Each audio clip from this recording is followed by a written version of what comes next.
কিন্তু আমার আল্লাহ বলে শোনো, সারা পৃথিবীর মানুষ যদি তোমার খিলাফ হয়ে যায়, তুমি আল্লাহর দিকে হয়ে যাবে, আল্লাহ তোমার দিকে হয়ে যাবে। সারা পৃথিবীর মানুষ যদি আপনার কিনা তালোয়ার নিয়ে দাঁড়িয়ে যায় তোমার মাথা নেওয়ার জন্য, তাও তুমি ডাকতে দাঁড়িয়ে যাবে। বলে তাহলে কি হবে? বলে তুমি যদি মুর্দা হও তো আল্লাহর খাতায় জিন্দা হয়ে যাবে, আর যদি তুমি ছাড়া পেয়ে যাও দুনিয়াতে গাজী হয়ে যাবে, দুনিয়াতে গাজী হয়ে যাবে। আল্লাহ পাক বলছে শোনো, মরণকে ভয় করবে না, মরণ তো একদিন আসবে, তবে সত্য বলে মরো। যদি তোমার বেটা দোষ করে আর বেধর্মী যদি দোষ না করে, তুমি সত্যটাই বলো, তাতে তোমার সন্তান যদি সাজা পায় পাক।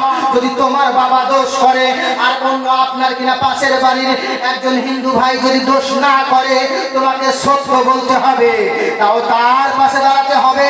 তবে আমি আল্লাহর সান্নিধ্য লাভ পাবে, তবে মুহাম্মাদের দ্বীনটা তুমি পাবে। আর যদি তোমার বিচারটা আলাদা হয়ে যায় তো তুমি কাউকে পাবে না। তুমি লক্ষ কোটি মানুষ তোমার জন্য যদি দোয়া করে আর তুমি যদি কাউকে কষ্ট দিয়ে যাও, তাহলে তুমি কখনো মাফ না পাবে। ওই নবীর শান এত সুন্দর বলেছে শোনো, ওই নবীর তোমরা উম্মত, যে নবীর জন্য হযরত আদম আলাইহিস সালাম যে নবীর কলেমা পড়েছে, হযরত শীশ আলাইহিস সালাম যে নবীর কলেমা পড়েছে, হযরত শোয়েব আলাইহিস সালাম যে নবীর কলেমা পড়েছে, হযরত সোহেল আলাইহিস সালাম যে নবীর কলেমা পড়েছে, হযরত ইয়াহইয়া আলাইহিস সালাম যে নবীর কলেমা পড়েছে, হযরত ঈসা আলাইহিস সালাম যে নবীর কলেমা পড়েছে, হযরত আদম আলাইহিস সালাম তার উম্মতকে বলছে শোনো, আমি আদম পড়ব লা ইলাহা ইল্লাল্লাহু মুহাম্মাদুর রাসূলুল্লাহ সাল্লাল্লাহু আলাইহি ওয়াসাল্লাম, আর তোমরা পড়বে আদম শফিউল্লাহ।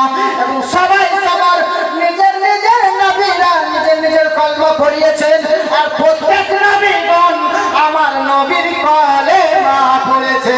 নারায়ে তাকবীর, নারায়ে তাকবীর, নারায়ে রিসালাত, নারায়ে রিসালাত। সুবহানাল্লাহ, সুবহানাল্লাহ। চলবে চলবে, এবার হাত উঠিয়ে বলেন দেখি আল্লাহু আকবার। আর ভয় লাগছে নাকি? না না, একবার আরেকবার বলেন আল্লাহু আকবার। যদি থাকো